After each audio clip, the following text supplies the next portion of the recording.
तो भाइयों ये निशानी है सेंचुरी एरिया की।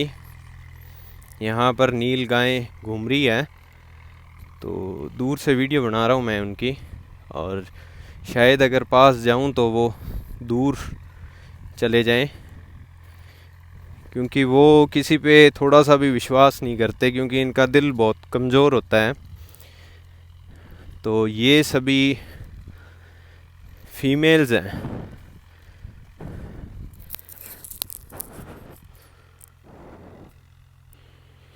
मेल नहीं है इनमें कोई भी, क्योंकि मेल की निशानी होती है कि वो ब्लैक कलर का होता है। और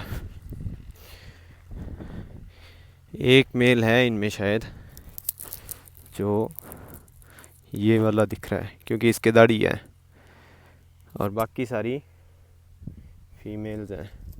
क्योंकि इनका ग्रुप जैसे 15 से 20 होता है, तो उसके अंदर सिर्फ एक ही मेल होता है, बाकी सब फीमेल्स होती हैं।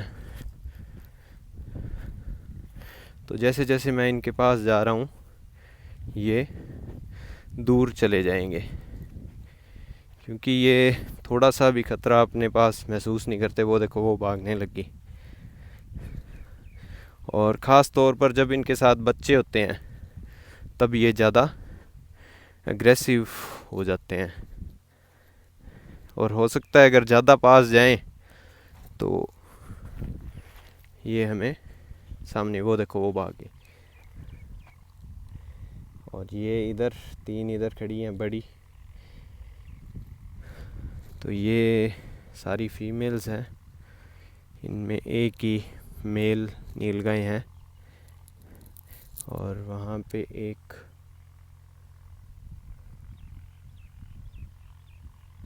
ये ब्लैक कलर का पंछी भी बैठा है, जो कि मांसाहारी है। ज़्यादातर ये ज़मीन में से या पानी में से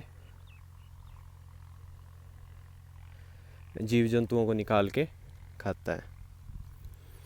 तो भाइयों ये जो नील गायें थी, ये पहले इस एरिया के अंदर बहुत सारी थी, जो अबोहर सेंचुरी एरिया है। आज हम गांव खैरपुर में हैं, अपने ही गांव में खैरपुर में, जहाँ पे बिजाई चल रही है नरमे की, और टेम्परेचर काफ़ी हाई है।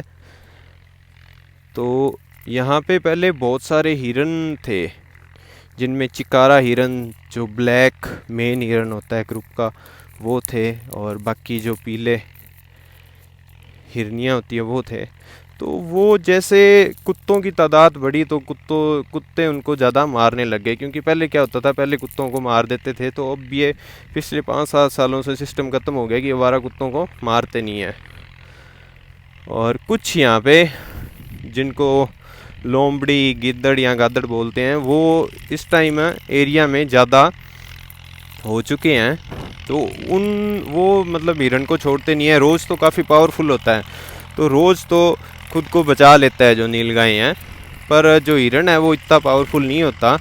और जो लोमड़ी होती है वो बहुत तेज़ होती है। और लोमड़ी तो नहीं कह सकते, गिद्दड़ जो छोटी लोमड़ी की तरह ही होते हैं, तो वो बहुत तेज़ होते हैं, और वो मतलब इनको मार मार के खा गए। तो आज हम कच्ची ढाणी वाले खेत में हैं, और यहाँ पे बिजाई चल रही है।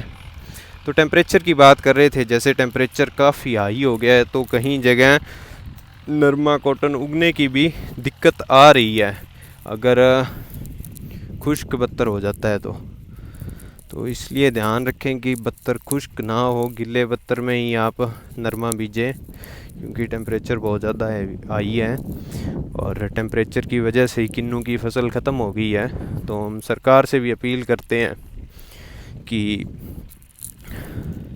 मुआवजा दिया जाए, क्योंकि इस साल लगभग 90% किन्नू की जो ड्रॉपिंग हो गई है टेम्परेचर फ्लक्चुएशंस के कारण। तो हमारी सरकार से अपील है कि किन्नू किसानों को मुआवजा दिया जाए। और ये आज इसके अंदर ज़मीन वाण करके तैयार कर दी है, इसके अंदर अब नरमा बीजेंगे 926। क्योंकि ये थोड़ी हैवी ज़मीन है, रेतली ज़मीन नहीं है यहाँ पे, तो इसलिए इसके अंदर 926 बीजेंगे। और बिजाई का मौसम चल रहा है अब।